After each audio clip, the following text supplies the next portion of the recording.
Okapi Métissage. Merci de nous rejoindre sur ces programmes qui rendent hommage à la femme africaine. Pour ceux qui ne le savent pas, le monde célèbre le 31 juillet de chaque année la femme africaine. Et aujourd'hui, nous avons le plaisir de recevoir un fervent défenseur de la santé maternelle. Il s'agit donc du docteur Michel Mouvoudi, qui depuis près de 25 ans s'est lancé dans des programmes de santé publique, de lutte contre la mortalité maternelle et infantile. Et donc c'est avec lui, sachez qu'il est également doctorant en leadership et c'est lui l'invité spécial que nous recevons à cette occasion dans laquelle nous célébrons la femme africaine. Michel Mouvoudi, merci de nous recevoir chez vous. Bonjour. Heureuse journée de la femme africaine, donc très très content d'être là pour en parler. Comme tu l'as dit, depuis que j'ai fini la médecine, ça fait bientôt 25 ans, ma passion a été la santé maternelle. Alors, la santé maternelle et infantile, qu'est-ce qu'on tire de cette expérience de près de 25 ans? Alors, il faut dire que, cher Jean-Marc, d'abord, j'aimerais bien rendre hommage à un auteur que j'aime beaucoup, Kamara Lay. Kamara Lay, qui, vous le savez bien, est décédé vers les années 1980. Et Kamara Lay avait une œuvre, en fait, que tous nous avons une œuvre culte. Voilà, donc à ma mère, ok. Ce grand poème, femme noire, femme africaine, des années, je crois, 1953. Et chaque fois que je lisais ce poème, jusqu'aujourd'hui, quand vous lisez Kamara Lay sur cette œuvre de 1953, vous rendez à quel point la femme noire, la femme africaine est exceptionnelle et formidable. Et moi, durant toute ma vie, j'ai travaillé, comme tu as dit, dans vraiment ces genres de programmes où il était question de lutter contre la mortalité maternelle et infantile. Et 3 leçons m'ont frappé, spécialement durant ce parcours, et c'est comme ça d'ailleurs que j'ai voulu rendre hommage à la femme africaine. La première leçon ou ce que je tire comme première dimension, c'est d'abord la santé de la femme et l'influence de sa santé sur la santé des autres, la santé de l'enfant et la santé de nous tous. Parce que aujourd'hui, vous savez, Jean-Marc, en République démocratique du Congo, et là je veux quand même faire la différence pour que les gens comprennent pourquoi le contexte africain pour la femme est très particulier à connaître quand vous comparez ce contexte avec les autres. Tout à fait. C'est que déjà, je te donne juste quelques chiffres tirés de l'Observatoire mondial de la santé. C'est qu'en fait, en RDC, vous avez aujourd'hui un indice de mortalité de 746 décès pour 100 000 naissances vivantes. Donc chaque fois qu'il y a 100 000 naissances vivantes, n'est-ce pas, dans notre pays, et ça c'est même prouvé dans les enquêtes démographiques et santé, plus de 700 femmes décèdent. Imaginez ce que ça veut dire.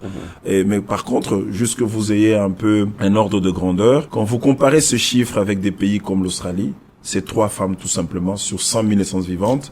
Quand vous prenez le Canada, c'est 12 femmes sur 100 000 naissances vivantes. Très grand. Voilà, très grand. Quand vous prenez un pays comme le Mexique, c'est 42 femmes pour 100 000 naissances vivantes. Et quand vous prenez un pays comme l'Argentine, c'est 33 femmes seulement sur 100 000 naissances vivantes. Versus 746 femmes qui décèdent pour 100 000 naissances vivantes dans notre pays. Et ce taux est un peu similaire à beaucoup d'autres pays en Afrique. Et c'est te dire à quel point aujourd'hui nous avons une femme africaine qui donne de sa vie pour que les autres vivent. Parce qu'en fait, quand on parle de ces décès, c'est des décès liés, soit, n'est-ce pas, à la grossesse, soit à l'accouchement, soit après l'accouchement. Donc vraiment, c'est autour de la grossesse. Donc c'est très important de comprendre que la femme africaine est dans un contexte très difficile, extrêmement difficile, et sa santé est mise à dure preuve pour que on arrive, nous, à être ce que nous sommes aujourd'hui. Et s'il faut ajouter, sans vous couper, sur cette liste, avec tout ce qu'il y a comme cortège des conflits armés, les violences qui s'en suivent, ça devient très compliqué. Donc, outre déjà cette question de la mortalité maternelle, qui ne baisse pas beaucoup dans plusieurs pays, y compris en République démocratique du Congo, mais vous avez aussi ces cycles de violences qui ciblent principalement la femme. Vous savez le voir, durant les 10 dernières années, on montre clairement que les violences faites à la femme ont triplé, si pas quadruplé.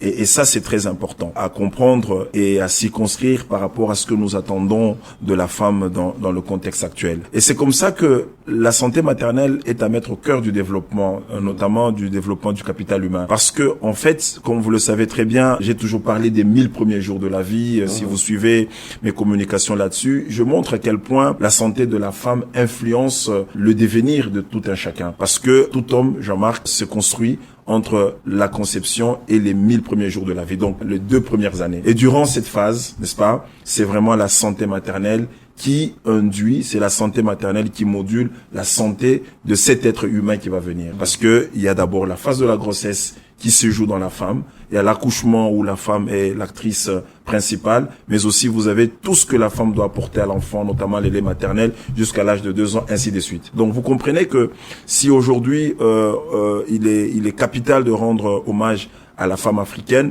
c'est parce que tout simplement qu'elle est dans des conditions assez difficile, mais que grâce à cette femme, on arrive à voir des êtres humains qui sont à même d'être rentables au développement. Donc pour moi, cette santé de la femme est primordiale. La deuxième dimension, c'est finalement l'économie. On le montre tout le temps, notre économie est à plus de 70% informelle. Et pénétrer l'économie informelle, vous allez vous rendre compte encore une fois de plus que c'est la femme qui est dedans. Et principalement la femme africaine, elle est à l'œuvre, n'est-ce pas? Hommage à ma mère, moi je dis toujours, qui se battait, qui vendait au marché pour que nous puissions étudier. Regardez le marché informel. Vous ne cessez de lui rendre hommage. Exactement. Dans tous mes ouvrages, je ne cesse de parler d'elle et du travail qu'elle a eu à faire quand nous étions encore tout petits. Mais regardez le marché informel aujourd'hui. Il est tenu principalement par les femmes. Dans le marché, dans la vente, dans la transformation.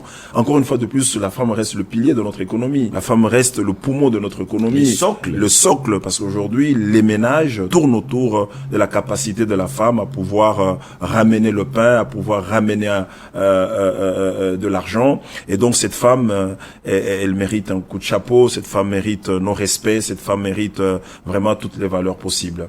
Et ça, c'est capital de comprendre que plus on va investir dans la femme, plus nous allons investir dans la capacité de partage, dans la capacité distributive, et ça peut booster justement l'émergence, ça peut booster l'économie.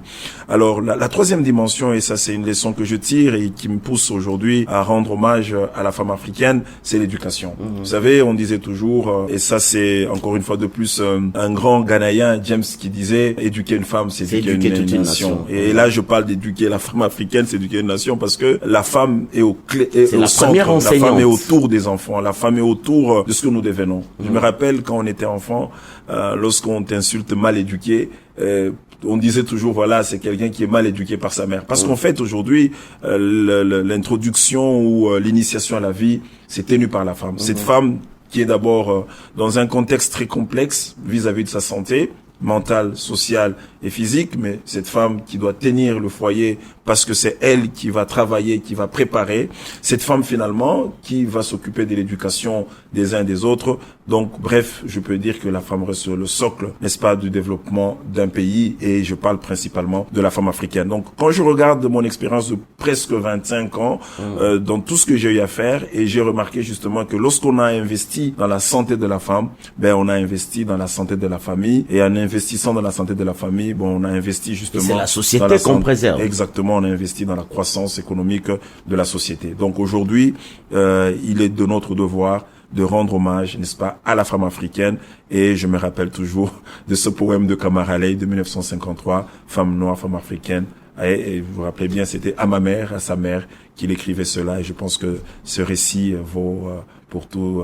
Ce récit s'adresse à toutes les femmes finalement. Alors, docteur Michel Movodi, le monde célèbre justement la journée internationale de la femme africaine. C'est une façon, on va dire, de faire un zoom sur les efforts, les défis que cette femme est appelée à relever, mais c'est aussi une façon de lui rendre hommage par rapport à tous les efforts.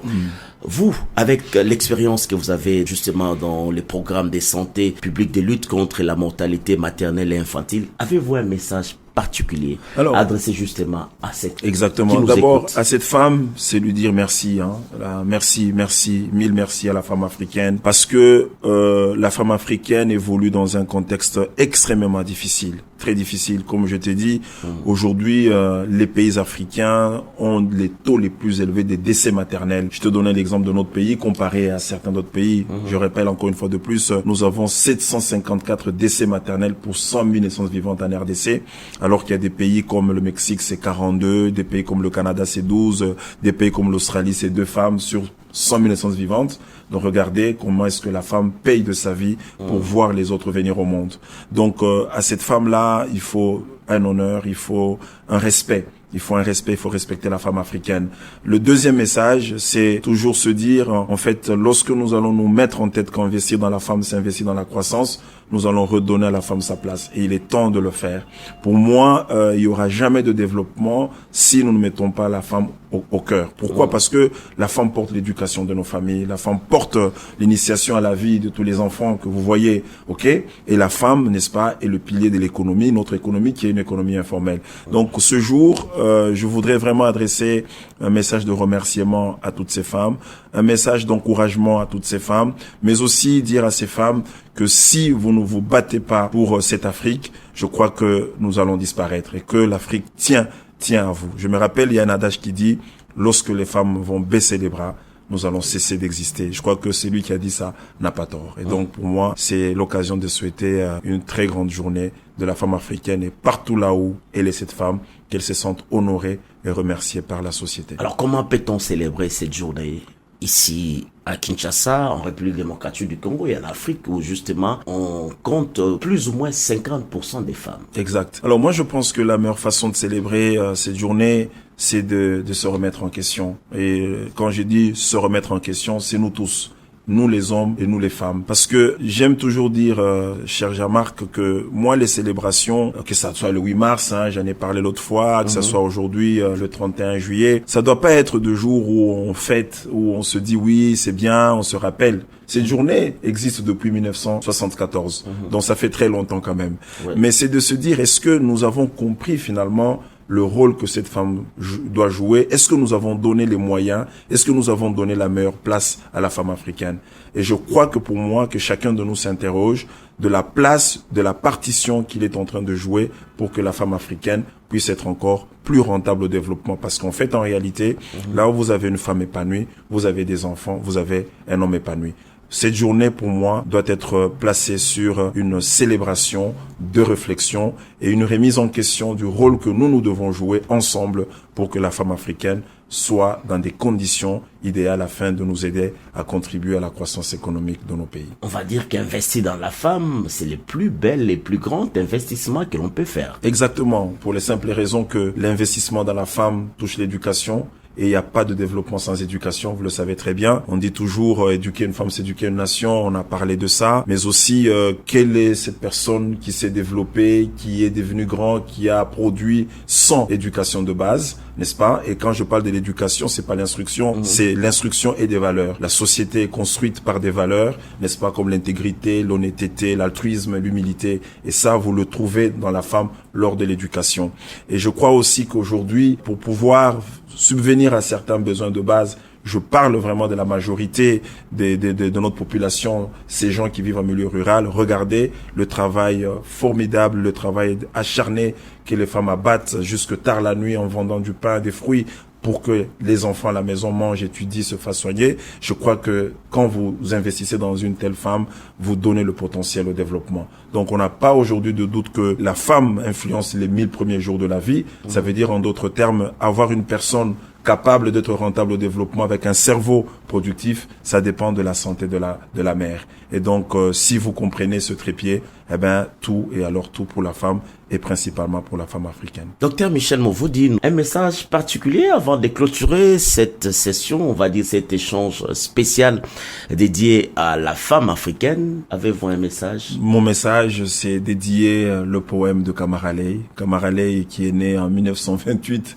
et qui nous a quittés en 1980. En 1953, il avait écrit un très très joli poème qui s'appelle À ma mère, n'est-ce pas? Femme noire, femme africaine. Je pense que c'est le meilleur texte aujourd'hui que je peux dédier à toutes les femmes africaines. Et je suis heureux de voir que c'est un enfant, c'est un fils africain qui pense justement et qui a reconnu la valeur de la femme africaine et cette valeur qui continue à nous démontrer sa place dans la société jusqu'à aujourd'hui. Et vous aussi, vous êtes de cette génération, de ces Africains qui continuent à rendre hommage à la femme, mais aussi qui militent, qui luttent justement pour préserver la santé maternelle et infantile. On vous dit chapeau bas et bonne continuation. Bonne continuation pour un combat utile et légitime. Merci beaucoup, cher Jamal. Docteur Michel Mouvoud, nous sommes arrivés à la fin de notre entretien. On dit merci à toute l'équipe technique qui a contribué à la réalisation de cet entretien. À la prochaine pour d'autres entretiens. Merci beaucoup.